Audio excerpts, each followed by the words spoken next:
pahala darinya. Seperti hadis yang diriwayatkan oleh Imam Muslim dari Abi Hurairah, "Man sanna fil Islam sunnatan hasanah fa alaihi ajruha wa ajru man amila biha la yanqusu min ujurihim syai'a." La yanqusu min ujurihim syai'a. Maknanya, barang siapa yang menghidupkan sunnah yang termatikan. Seperti di masjid kita menghidupkan sunnah menggunakan sandal. Maka orang-orang yang tidak tahu bisa menghidupkannya. Kemudian menghidupkan sunnah-sunnah seperti zikir setelah sholat ditinggikan dan yang lainnya. Dan di masjid-masjid manapun yang menghidupkan sunnah seperti itu, dan orang-orang yang datang mengikuti sunnah tersebut, maka orang-orang yang pertama kali tadi mengajarkan dan orang-orang yang pertama kali melaksanakan mendapatkan saham-saham pahala. Dari mana? Dari orang-orang yang melakukan. Maka ini dari keutamaan orang yang menghidupkan sunnah yang terpunahkan, melestarikan sunnah yang terpunahkan. Dia akan mendapatkan pahala dari orang-orang yang mengikuti setelahnya. Maka ini keutamaan yang ketiga. Keutamaan yang keempat, akan mengalir pahalanya terus meskipun dia sudah meninggal. Maka orang yang meninggal, barakallahu fikum, apakah masih bisa sholat? Tidak. Apakah masih bisa puasa? Tidak. Amalan-amalannya terputus.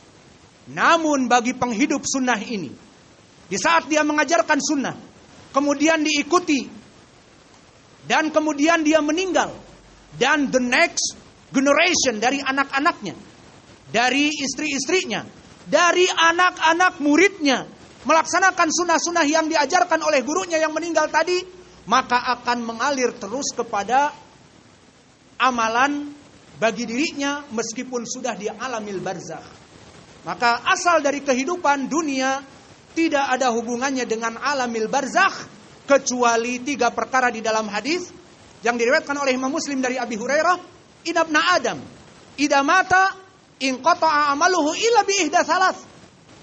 Bahwa Bani Adam jika meninggal terputus amalannya, tidak bersambung dengan kehidupan akhiratnya kecuali 3 perkara.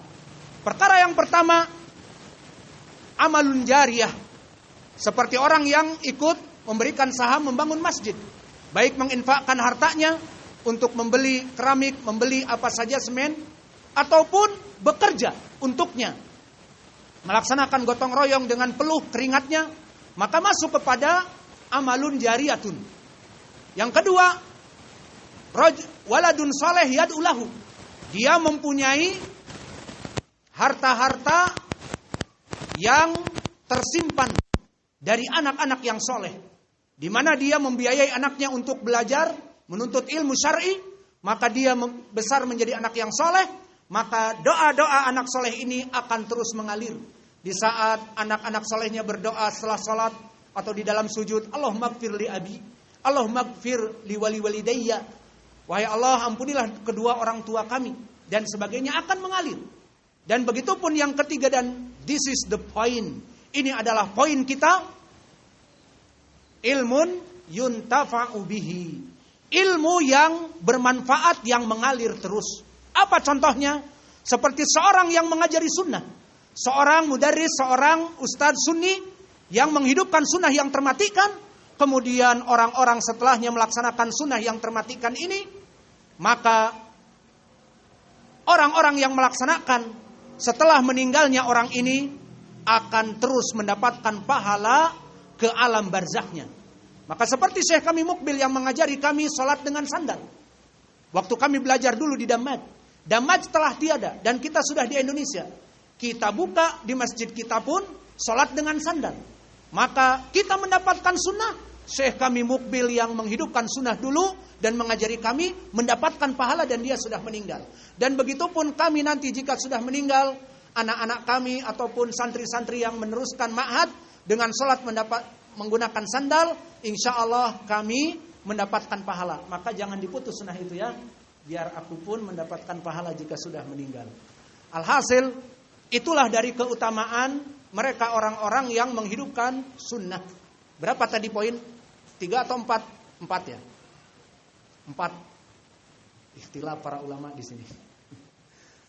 Maka yang kelima, barakallahu fikum, mendapatkan keutamaan melaksanakan satu sunnah seperti dilaksanakan oleh 50 manusia yang lain.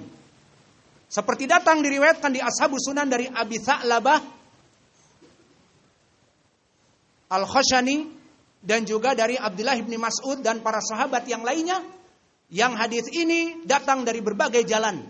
Telah disahihkan oleh Asy-Syaikh Al-Albani rahimahullah di As-Sahihah, yang lafadznya sayati ilaikum ayyamus sabr, akan datang kepada kalian hari-hari yang penuh kesabaran.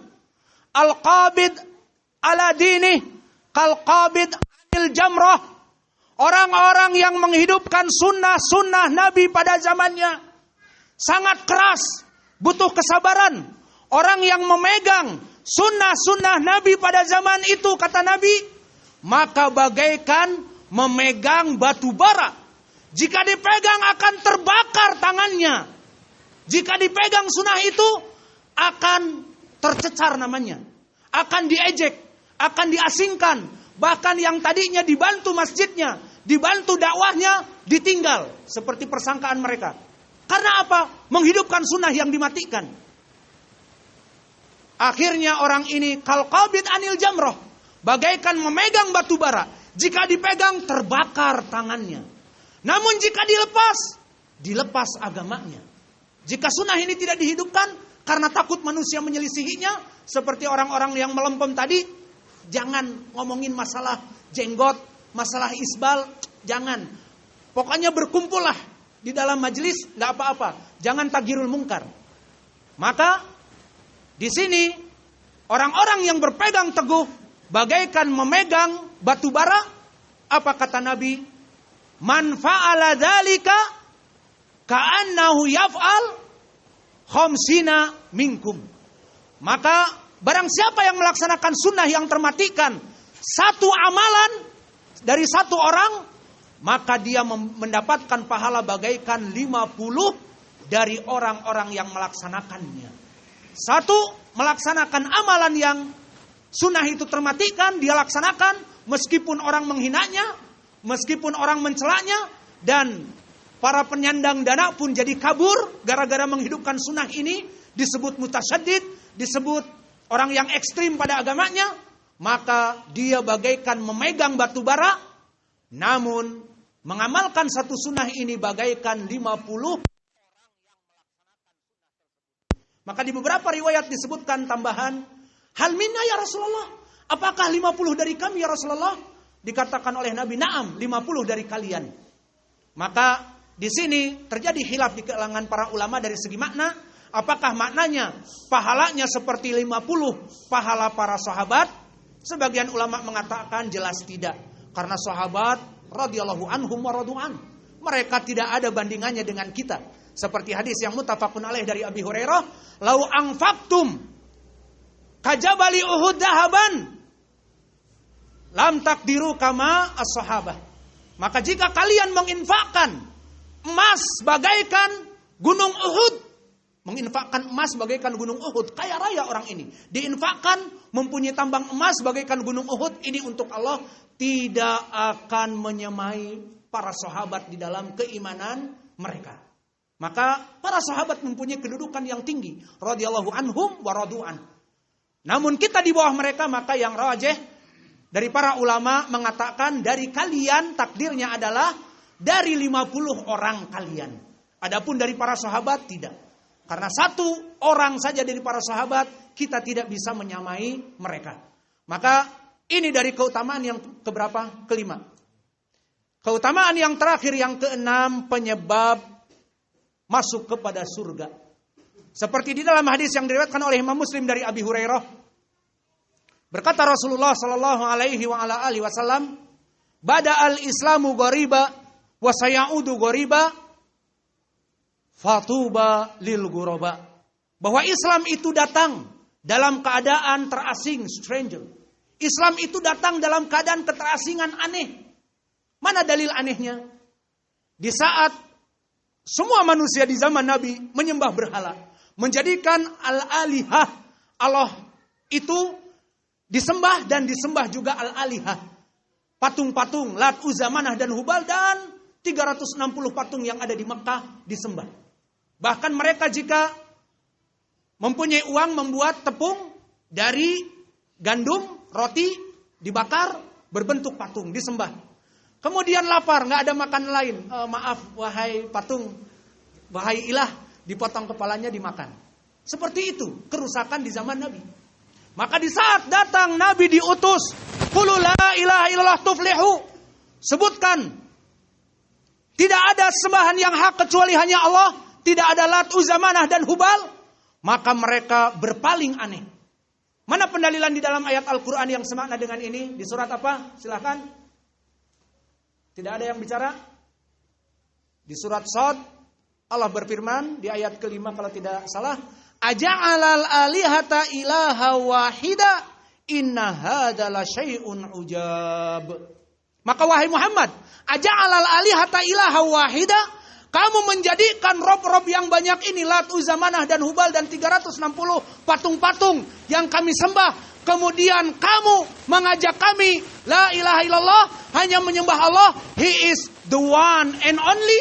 Dia hanya satu-satunya yang disembah, yang hak. Inna hadza la syai'un ujab. Wahai Muhammad, engkau mengajak kepada pemikiran yang aneh. Engkau mengajak kepada sesembahan yang aneh. Lihat, tauhid pada saat itu dianggap aneh. Menyembah patung-patung dianggap umum dan layak dan benar. Menandakan apa? Sudah terbalik dunia pada saat itu. Maka diutuslah Nabi Muhammad. Maka di sini menjadi pendalilan. Di dalam hadis disebutkan bada al-islamu ghariba. Islam datang dalam keadaan stranger, terasing. Nabi melaksanakan dakwah tauhid aneh. Semua kerabatnya lari. Dari Bani Hashim, Abu Lahab, dari Abu Jahal, dari pamannya, dan juga dari Abu Thalib tidak mau masuk kepada Islam dari kerabatnya. Dan semua kelompok Quraisy, dari cabang berbagai cabang dari Fuhud, Quraisy, kabilah-kabilah Quraisy, semuanya lari.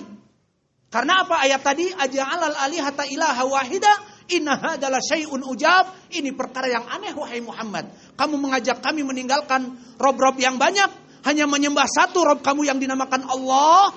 Itu aneh. Maka bada al-islamu ghariba, Islam datang dalam keadaan keanehan.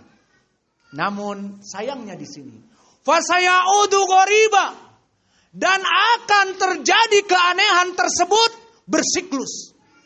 Kalau di awal tadi Nabi berdakwah dalam keadaan dianggap aneh, maklum. Orang-orang di zaman jahiliyah musyrikun. Namun yang miris bagi kita sekarang, akan diulang lagi keanehan. Dan mereka apa? Kaum muslimin. Di saat kita menggunakan sunnah-sunnah, orang-orang muslimin teriak, jangan begini, jangan begitu. Ini sunnah. Sekarang sudah tidak layak lagi. Tidak mengikuti zaman. Sudah bukan tren di zaman now lagi sunnah itu dihidupkan. Itu zaman doe-loe. Ejaan bahkan lebih dari suandi dan sebagainya. Maknanya lebih dulu.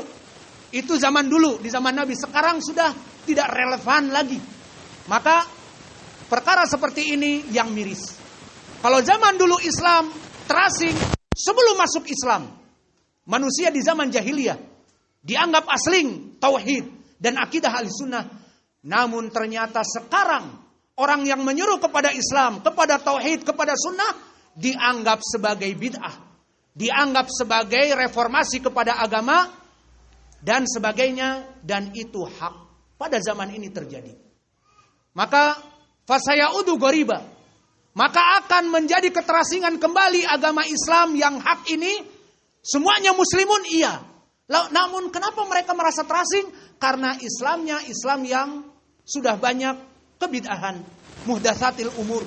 Sehingga di saat kembali kepada sunnah malah menuding orang sunnah ini melaksanakan kebid'ahan yang tidak sesuai dengan kakek nenek moyang. Maka akhirnya fasayaudu ghariba, kata Nabi, akan terulang bersiklus kembali, Islam menjadi aneh. Inilah di zaman kita. Lalu apa ucapan Nabi, dan ini poin pendalilan kita? Fatuba lil ghuraba. Maka tuba lil ghuraba. Dan ditafsirkan para ulama, tuba adalah kebaikan yang puncak prima, the high enough. Apa itu? Dimasukkan kepada surga bagi mereka orang-orang al-ghuraba, orang-orang yang terasing, orang-orang stranger, dikarenakan melaksanakan sunnah dan manusia dalam keadaan menyelisihi sunnah, maka mungkin ini yang bisa kita berikan. Wa naktafi ila huna wa jazakumullahu khaira wa barakallahu fi ilmikum. Subhanakallahumma bihamdika asyhadu an la ilaha illa anta